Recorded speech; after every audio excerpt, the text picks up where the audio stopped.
Hello, beautiful people, and welcome to the second attempt at this video. So my OBS crashed in the middle of my recording for the last one, so I'm just gonna have to start over, and I'm a little bit angry, but that's okay, it happens. So, this is gonna be a video on why I don't like the term main DPS, and how I think it actually impacts, or should I say Genshin impacts, people to pull for characters they don't need because they think they need a main DPS. So, in order to really understand why I don't like it, it's pretty important to understand how it's usually used and what kind of thoughts it evokes in people. So main DPS is usually used in games where there's either multiple characters or multiple players and all that to basically describe your character that's meant to be doing damage, right? You'll have tanks, you'll have supports, and you'll have main DPSs. Maybe you'll have some mixes between DPS and tank, maybe you'll have some mixes between DPS and healer, maybe you'll have some assassins and all that, but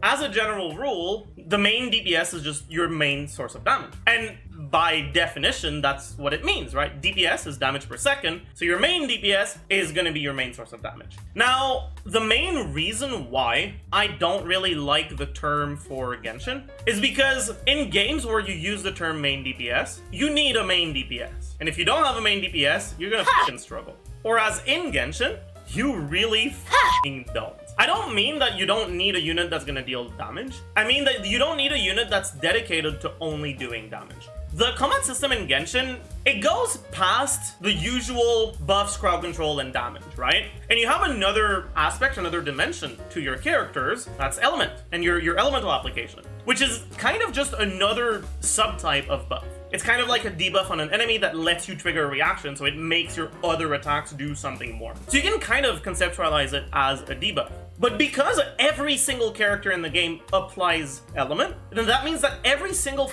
character in the game has that form of quote-unquote debuff through elemental application. And because of that, it means that even your quote-unquote main DPS will be supporting potentially the rest of your team. And because of that, well, you're gonna end up in situations where it's better to have a unit that has better support as your quote-unquote main DPS than a unit that has slightly more damage but less quote-unquote support. The archetypes that you can use will sometimes favor damage dealers that also have a way to support the rest of your team. Now, there's a lot of reasons for that other than just the elemental application itself, which is mainly that in order to, you're only one player controlling 4 characters, which means that if you have a support, for example, that has 6-second cooldown on his skill.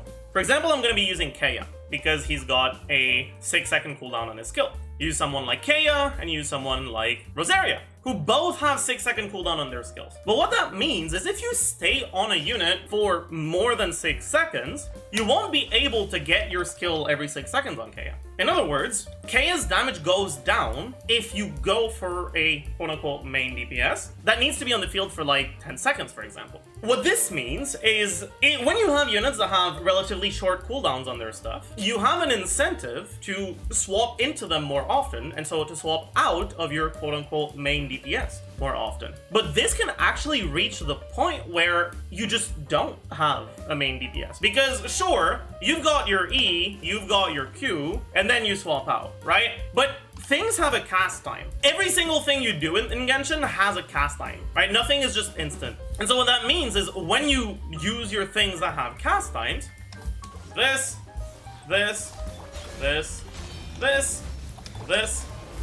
I'm not even done going through all of my stuff and my E's already back.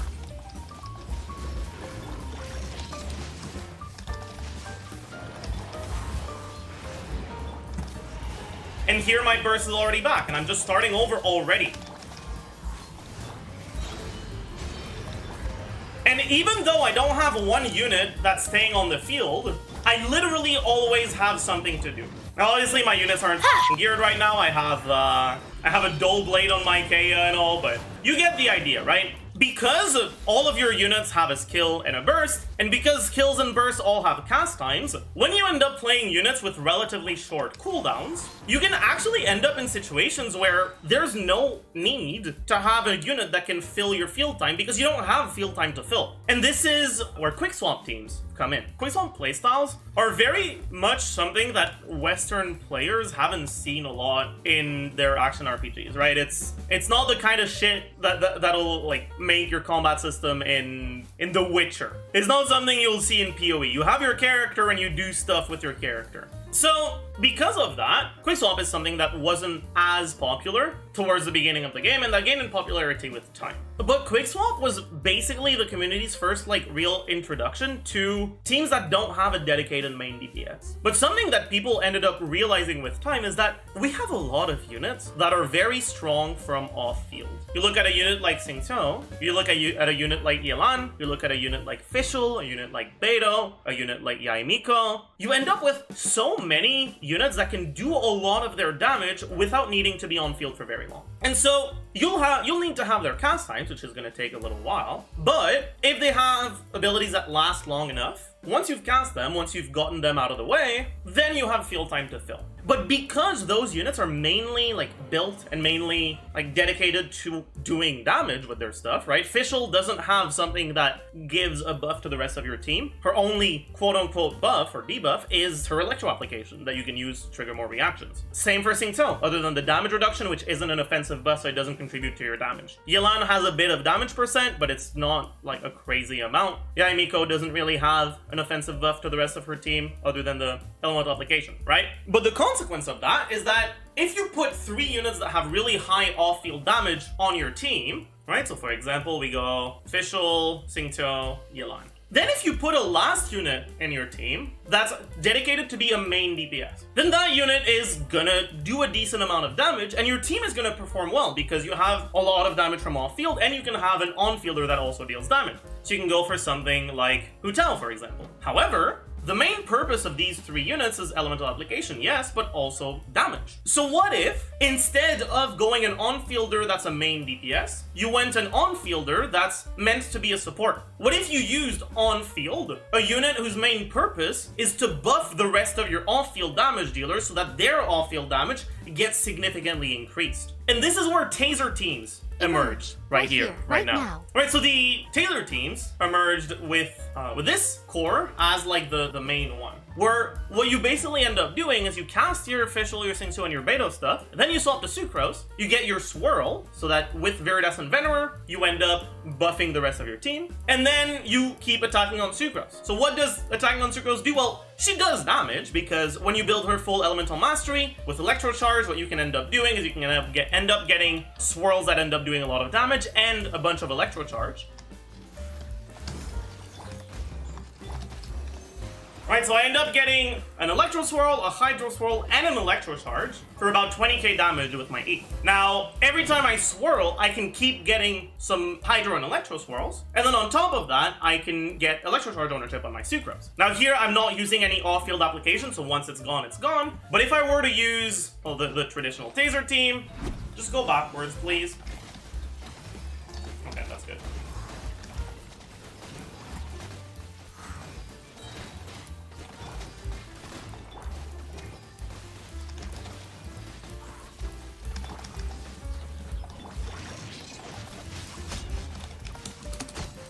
Point being, right, you're still getting a decent amount of damage out of your on-fielder, even when it's support because of the reactions. But then on top of that, you're getting a lot of value out of your on-fielder's buffs, right? You're getting a lot of value out of Viridescent Venerer, basically increasing the damage of your Beidou, your Xingqiu, and your Fischl by, in my case, because I have Beidou C6 and Beidou C6 and Xingqiu C2, it's not as much as if you didn't have them because you're already getting some res shred, but by a pretty significant amount nonetheless, right? It's against these specific enemies, 19.5% damage increase on the whole rest of your team, on top of her own personal damage. But also, you're getting some utility because Sucrose E is a grouping ability, her burst is a grouping ability, well, she's a catalyst user, so she has range. You end up getting a lot of utility out of using an on-fielder that isn't just a damage dealer. So, the main reason why I wanted to talk about this is because I think that very, very often people fall into this trap where they're used to other games where a main DPS is quote unquote necessary in order to have a competitive team. But the reality is,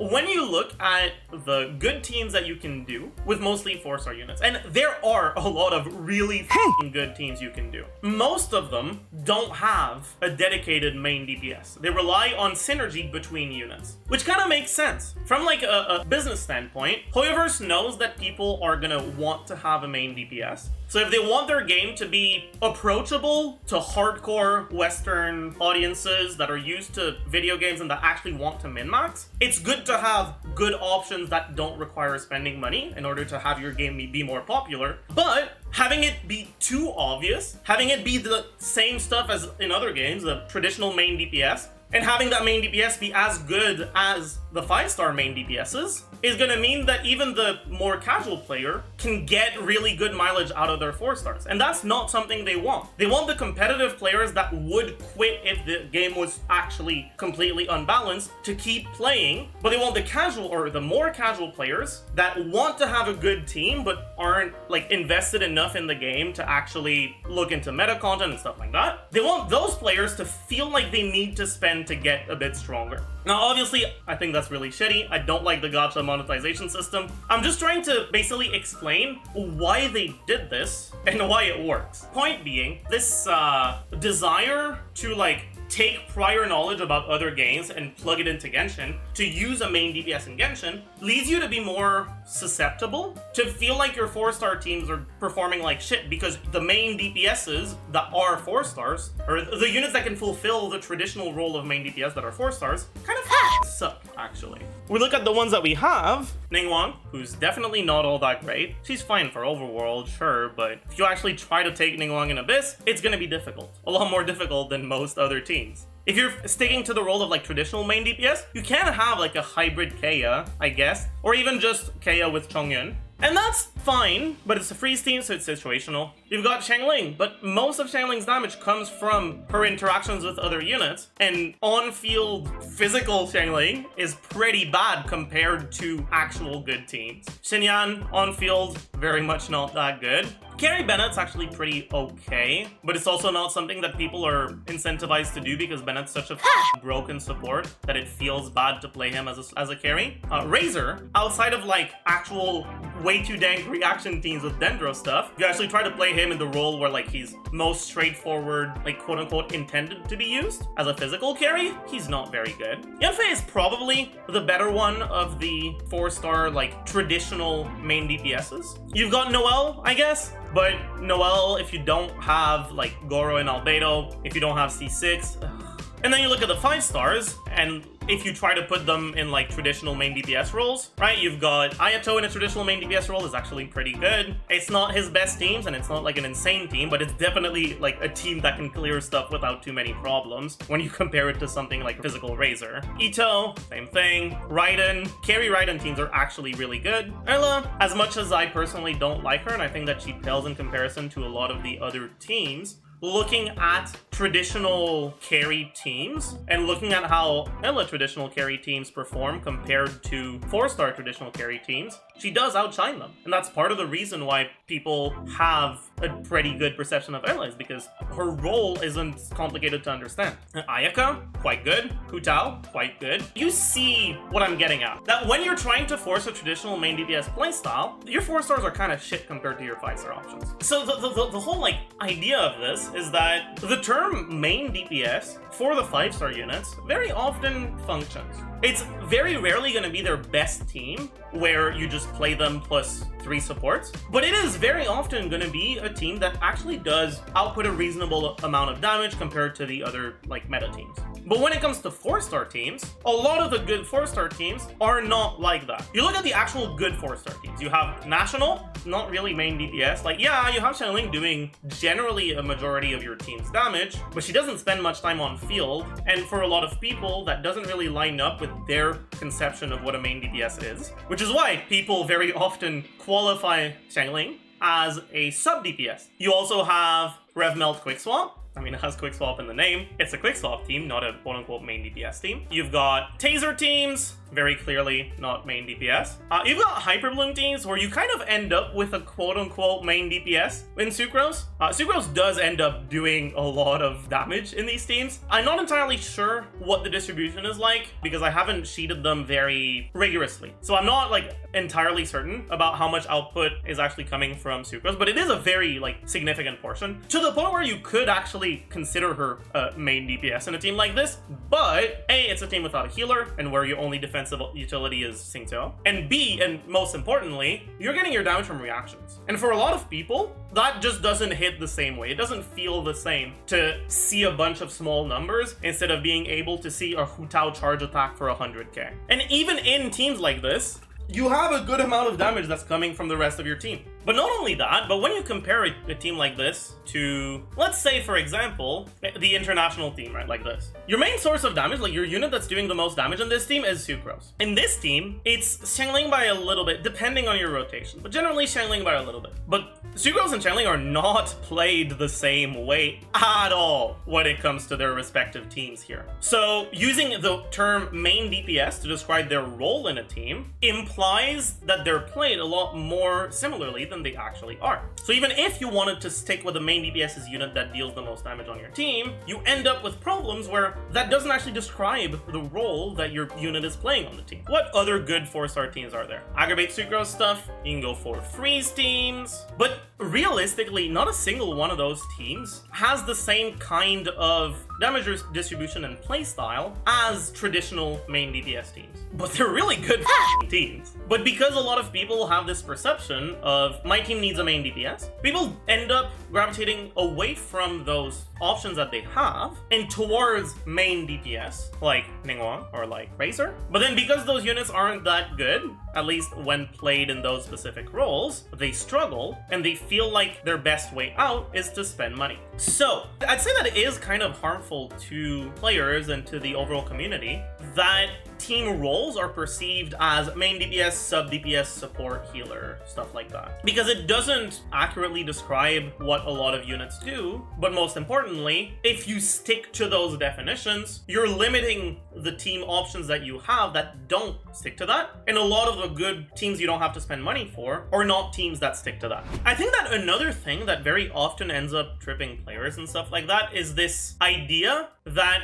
in teams that have a main DPS, you only have to invest into one unit, and in teams that have quick swap teams and stuff like that, you have to invest into a lot. And to some extent, that's kind of true, but it's true for such a short portion of the game. So what I mean by this is when you start artifact farming, even getting just a main stat is an increase on your damage, right? Because you don't have any artifacts. And then after that, once you have a main stat and no good substats, even something that's like a pretty shitty roll overall, something like this, right? This is pretty dog shit, right? But it is an increase over not having a single good substat. But the reality is because of the way that the artifact system works in the game, the better your artifacts are, the harder it will be to increase their quality. The harder it will be to gain more good stats on them, right? It would be a lot easier for me to improve my Blizzard Destroyer set than it would be for me to improve my Thundering Fury set, for example, right? Like, this shit ain't getting better. I'm not getting something better than this. It's gonna take me so much resin to even get one more good substat. The reason why I'm talking about this is because, while yes, it will take you longer to gear up multiple characters than it will to gear up only one.